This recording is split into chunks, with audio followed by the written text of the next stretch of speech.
हरिओम. पातंजली योगसूत्रे योगदासांचे प्रवचन. विभूतिपाद सूत्र क्रमांक 26. भुवन ज्ञानम सूर्ये संयमात. सूर्यावर संयम केल्याने भुवनाचे ज्ञान होते. सूर्यावर संयम केल्याने भुवनाचे ज्ञान होते.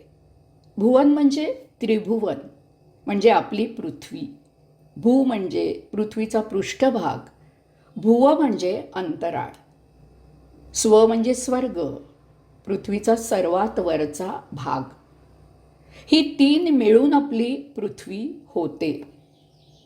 आपण पृथ्वीवर राहतो. माणसाला त्या काळी आजच्यासारखे अंतराळ यानाने पृथ्वीच्या बाहेर जाता येत नव्हते. त्याच्याकडे दुर्बीण वगैरे काहीही उपकरण नव्हते.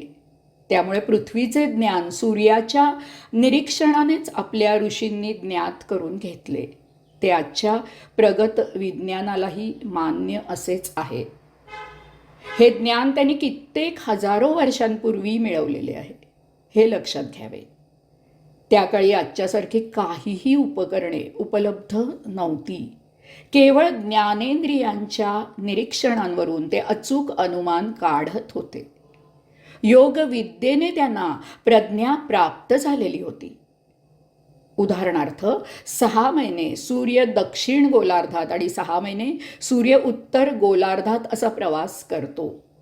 त्यामुळे पृथ्वीवर ऋतू होतात, पाऊस पडतो.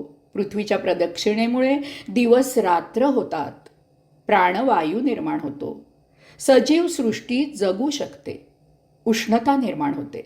ग्रह तारे असलेली सूर्यमाला आहे. ग्रहतारे असलेली सूर्यमाला आहे. आपली पृथ्वी ही त्यापैकीच एक ग्रह आहे वगैरे. प्रत्येक व्यक्तीच्या आत दिव्य ऊर्जेचा स्रोत असतो.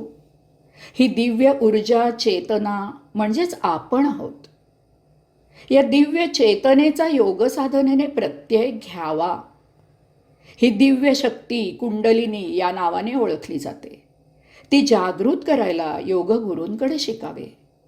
त्या योगे आपल्याला दिव्य तेज प्राप्त होते, प्रज्ञा प्राप्त होते. या चेतनेची एक आभा मंडल आपल्या देहाभोवती तयार होते. आपण आत्मशक्तिवान होतो. आपण सूर्याचे अंश आहोत. आपल्याकडे अपार दिव्य शक्ती आहे. केवळ अज्ञानाने ती आपल्याला वापरता येत नसल्यामुळे आपल्याला स्वतःचीच ओळख झालेली नसते.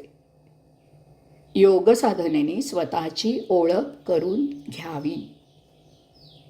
पुढचे सूत्र, सूत्र क्रमांक 27. चंद्रे तारा व्यूह ज्ञानम. चंद्रावर संयम केल्याने तारांगणाचे ज्ञान होते. चंद्रावर संयम केल्याने तारांगणाचे ज्ञान होते. तारे अमोज आहेत. असंख्य ताऱ्यांचे अवलोकन करणे अशक्य आहे. असं करण्यापेक्षा एका चंद्राच्या निरीक्षणाने तारामंडलाचे ज्ञान होते. चंद्रकला दररोज वाढत जाते. ती एक दिवस पूर्ण वर्तुळाकार होते, म्हणजे पौर्णिमा. त्यानंतर ती कमी कमी होत जाते. एक दिवस ती पूर्ण दिसेनाशी होते, म्हणजेच अमावस्या. यावर समुद्राची भरती ओहोटी अवलंबून असते. चंद्र दररोज वेगळ्या ताऱ्याजवळ म्हणजे नक्षत्राजवळ असतो. या नक्षत्रांचे ज्ञान चंद्राच्या निरीक्षणाने मिळते. मराठी महिने, वर्ष यावरूनच ठरवण्यात आलेली आहेत. चंद्रप्रकाश शांत शीतल आहे. तो दाह देत नाही. यावरून बोध घ्यावा, काहीही घटना घडली तरी आत्मसंयम सोडू नये. विवेकाने आचरण करावे. भौतिक जीवनात चढ उतार असायचेच, त्यांचा बाऊ करण्याचं कारण नाही. घडणारे घडत असते, त्यातूनच वाट काढून आपला मार्ग आक्रमायचा आहे, आक्रमायचा असतो. शांत तटस्थ वृत्तीने साक्षी राहून या जगताची मौज अवलोकन करावी. जग ही एक रंगभूमी आहे.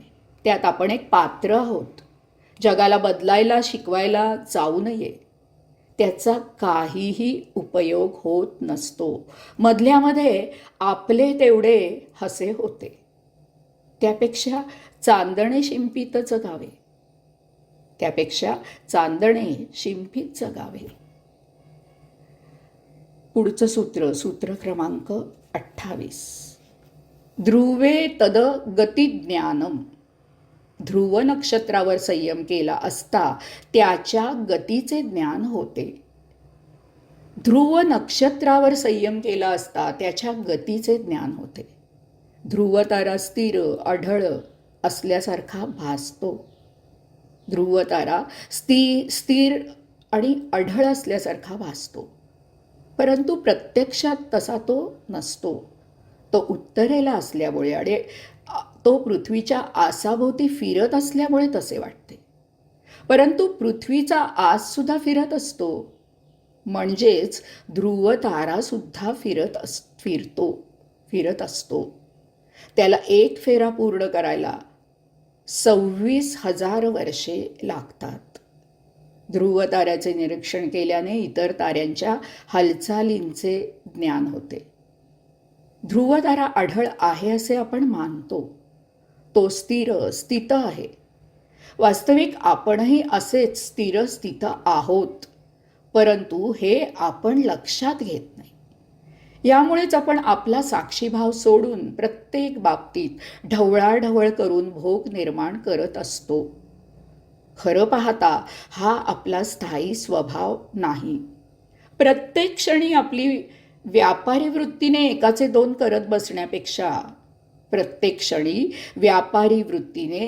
दोन करत बसण्यापेक्षा दोनाचे एक, द्वैताचे अद्वैत ओळखावे. ध्रुव ताऱ्यापासून बोध घेऊन साक्षीभावाने या विश्वाची सृष्टी लीला अनुभवावी. हरिओम.